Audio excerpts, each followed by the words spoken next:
کیا صفات الہی کی عبادت ہو سکتی ہے؟ قرآن اگر عیسیٰ کو روح اللہ کہا گیا تو علی کو ید اللہ کیوں کہا گیا؟ کافی میں روایت مجھے. اور میرے بھائی یہ جتنی چیزیں یہ لٹریچر کی ہیں، صرف عیسیٰ روح اللہ تو نہیں ہے، آپ سب روح اللہ ہیں. ہمارے ابا جی کو اللہ نے کیا کہا؟ وَنَفَخْتُ فِيهِ مِن رُوحِي، جب میں آدم میں اپنی روح پھونک لوں تو تم نے سجدے میں گر پڑنا ہے. تو آدم میں کس کی روح ہے؟ اللہ کی. آدم کی ساری اولاد میں کس کی روح ہے؟ اللہ کی. یہ اللہ کی روح سے مراد ہے اللہ کی مخلوق روح. جو کہتے ہیں نا کہ اے بھی رب دا جی ہے، یعنی یہ اللہ نے ہی بنایا ہے اس کو. جانور بھی اللہ نے ہی پیدا کیے ہیں، اس طرح روح بھی اللہ نے پیدا کی ہے. تو انسان میں اللہ کی روح سے مراد یہ نہیں ہے کہ کوئی اللہ تعالیٰ کی کوئی روح ہے جس میں سے نکال کے ہمیں کوئی بیچ میں سے فیض دیا ہوا ہے، نہیں. یہ اللہ کی مخلوق ہے. عیسیٰ ابن مریم کا نام روح اللہ اس لیے رکھا گیا. اب مجھے بتائیں، حضرت ابراہیم خلیل اللہ ہے، تو کیا محمد رسول اللہ خلیل اللہ نہیں ہے؟ اللہ کے دوست نہیں ہے؟ بس ایک لقب مل گیا. سارے انبیاء خلیل اللہ ہیں، سارے انبیاء حبیب اللہ ہیں. اپنے اپنے زمانے میں تمام پیغمبر اللہ تعالیٰ کے محبوب بندے ہیں، اس میں کوئی شک ہی نہیں ہے. لیکن یہ لقب مل گیا نا. عیسیٰ ابن مریم کو لقب ملا ہے روح اللہ کا. اس کا یہ مطلب نہیں ہے کہ ان کے علاوہ کوئی اور روح اللہ نہیں ہے.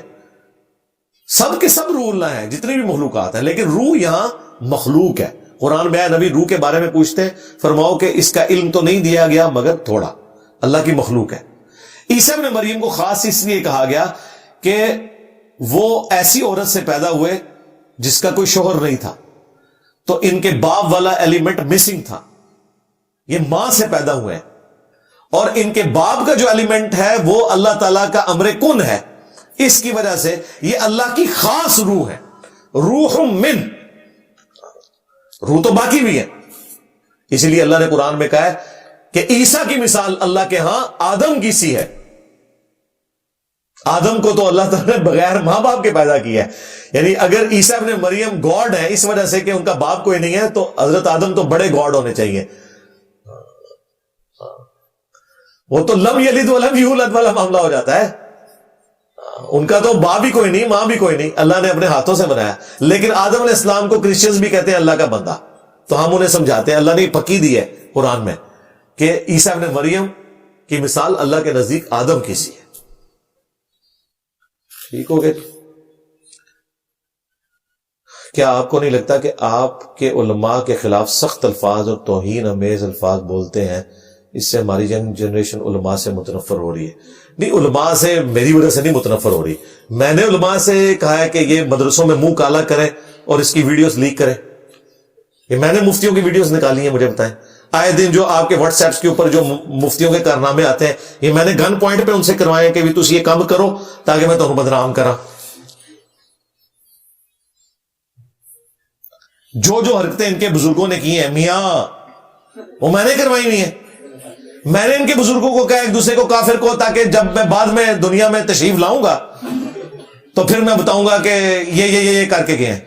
کرتوت انہوں نے کیے ہوئے ہیں. آپ مجھے تب بلیم دیں جب میں کسی کے اوپر جھوٹا الزام لگا رہا ہوں. اور اگر آپ یہ سمجھتے ہیں کہ اگر انہوں نے کام ڈالے ہیں اور میں سختی سے رد کرتا ہوں، تو میرے بھائی میں سختی سے رد کوئی نہیں کر رہا. میرا یہ دعویٰ ہے میں اس پلانٹ ارتھ پہ سب سے سافٹ بندہ ہوں. اعلیٰ حضرت جو آپ کے کروڑوں بریلویوں کے بزرگ ہیں اور آپ کے بھی بزرگ ہیں، انہوں نے تو دیوبندیوں کو مرتد اور کافر ڈکلیئر کیا ہے. میں نے تو نہیں کہا مرتد اور کافر. سخت زبان تو یہ تھی. اور اعلیٰ حضرت کے جواب میں دیوبندیوں کے بزرگوں نے کہا کہ احمد بریلوی ان کی پوری جماعت شیطانی لشکر ہے. سخت زبان تو یہ ہے.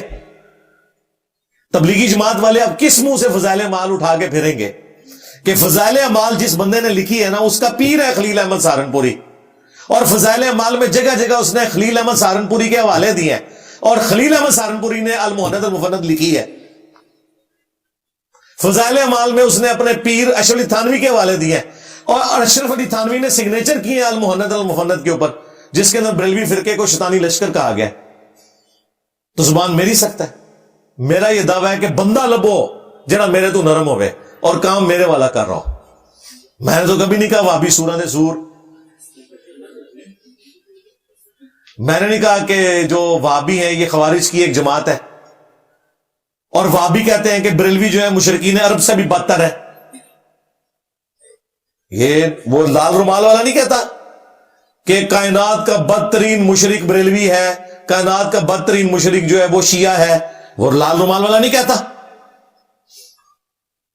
تو میرا یہ دعویٰ ہے کہ مجھ سے زیادہ نرم زبان والا ہی نہیں. پہلے وہ بندہ لبو جڑا مجھ سے نرم ہو، جس کے سینے میں اتنے زخم ہو، اس کے باوجود وہ پیار اور محبت سے آپ کو بلا رہا ہو، یہ کہہ کہ مرنے سے پہلے اے مسلمان کر لے اس پہ غور، کتابوں کا خدا اور ہے، بابوں کا خدا اور.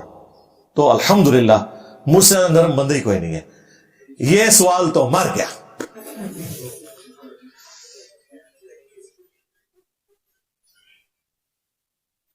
بلوچستان ایشو جو چل رہا ہے اس پر روشنی ڈالے. روشنی نہیں، بہت دفعہ میں نے بڑے بڑے بلب روشن کیے ہیں اس کے اوپر، میں فکر رہا ہوں. کیا آپ کو نہیں لگتا کہ لوگ آپ کے مقلد ہوتے جا رہے ہیں؟ بالکل نہیں، مجھے نہیں لگتا. یہ ہماری زندہ کرامت ہے کہ ہمارا کوئی اسٹوڈنٹ، کسی کو آپ علیحدگی میں بھی بلا کے پوچھ لیں کہ اگر علی بھائی قرآن و سنت کے خلاف بات کرے، وہ آپ کا جملہ پورا سنے بغیر کہے گا بھئی ہم ان سے بھی اختلاف کریں گے.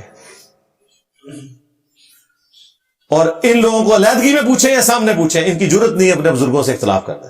ہمارے پھل تو نظر آ رہے ہیں.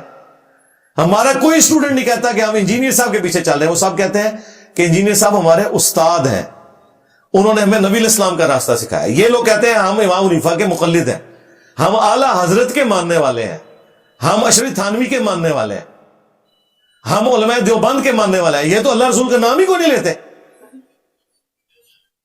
اور اتنی بڑی بدبختی ہے کہ المہند علی المفند جب انہوں نے لکھی نا، تو سٹارٹ میں انہوں نے اللہ رسول کا نام نہیں لکھا. انہوں نے کہا کہ ہم آپ کو بتاتے ہیں کہ ہم فقہ میں پیروکار ہیں امام حنیفہ کے، اور عقیدوں میں ابو المنصور ماتریدی اور ابو الحسن اشعری کے، اور تصوف میں ہم فالوور ہیں سلسلہ عالیہ قادریہ چشتیہ نقشبندیہ سہروردیہ کے. میں کہا دیکھو، نہ خلفائے راشدین دا ذکر، نہ اللہ دا ذکر، نہ نبی علیہ السلام دا ذکر، نہ صحابہ دا ذکر، نہ اہل بیت دا ذکر. آپ ان سے پوچھیں یہ کیوں کیا؟ وہ کہیں گے جی وہ تو مانتے ہی ہیں نا.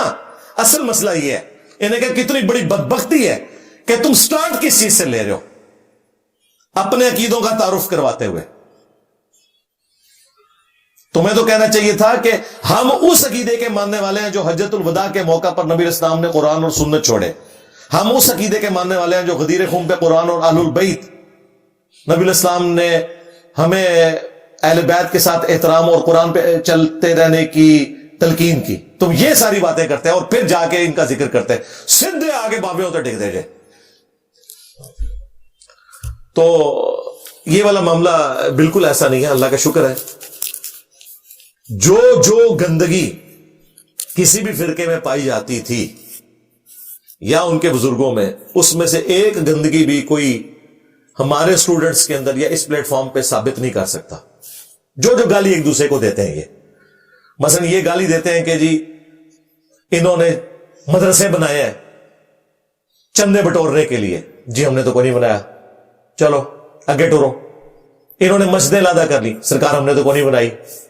یہ ایک دوسرے کو کافر کہتے ہیں، سرکار ہم آپ سب کو مسلمان سمجھتے ہیں. یہ کہتے ہیں ایک دوسرے کے پیچھے نماز نہیں ہوتی، سرکار ہم کہتے ہیں سب کے پیچھے نماز ہوتی ہے. تو اسی گندگی کڈو جو آپ کے بزرگوں اور ان فرقوں میں موجود ہے، کوئی ایک ادھر ثابت کرے. اور اس سے بڑھ کر کوئی ایک اچھائی جو اس پلیٹ فارم کی ہے، جو شناخت ہے، وہ اپنے بزرگوں سے ثابت کر دو. آج اگلا ورژن دے، ان کی کوئی ایک گندگی ادھر ثابت کرو، اور ہماری کوئی ایک اچھائی ایسی جس میں ہم یونیک ہیں. یہ اچھائی کہ اللہ ایک ہے، وہ تو ظاہر ہے ہم اس میں یونیک نہیں ہیں، وہ تو پوری انسانیت مانتی ہے. وہ اچھائی جس میں ہم تفرد کا شکار ہیں بقول ان کے،